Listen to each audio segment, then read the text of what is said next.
लोकसभा में विपक्ष के नेता राहुल गांधी 4 और 5 अक्टूबर को कोल्हापुर दौरे पर है। इस दौरान वे 4 अक्टूबर को कस्बा बावड़ा में छत्रपति शिवाजी महाराज की प्रतिमा का अनावरण करेंगे। इस कार्यक्रम में राज्य भर से सभी वरिष्ठ नेता मौजूद रहेंगे। इसकी जानकारी विधायक संतेज पाटील ने पत्रकार परिषद में दी।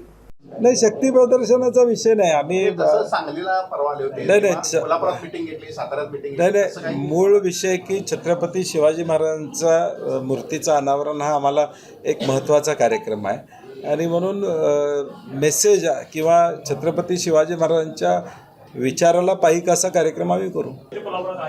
आता आमच्याकडे एवढी भरती झालेली आहे, ऑलरेडी काँग्रेस भरगच्च भरलेले आहे, हाऊसफुल आहे। कोण आलं तरी स्वागत आहे, म्हणजे नाही असेतला भाग नाही।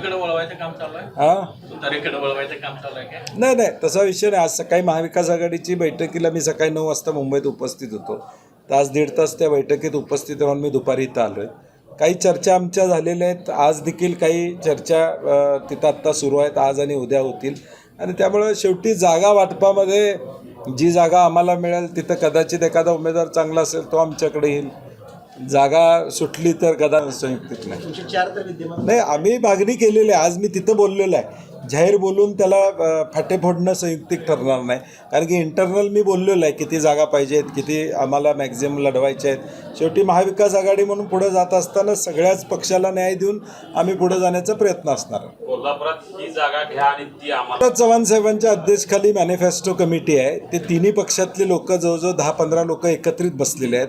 त्यांनी काही प्राथमिक टप्प्यात काही गोष्टी केलेल्या आहेत। आता ते आदरणीय पवार साहेब असतील, आमचे नेते खरगे साहेब असतील, राहुलजी असतील आणि उद्धव ठाकरे साहेब असतील, त्यांना तो मसुदा दिला जाईल।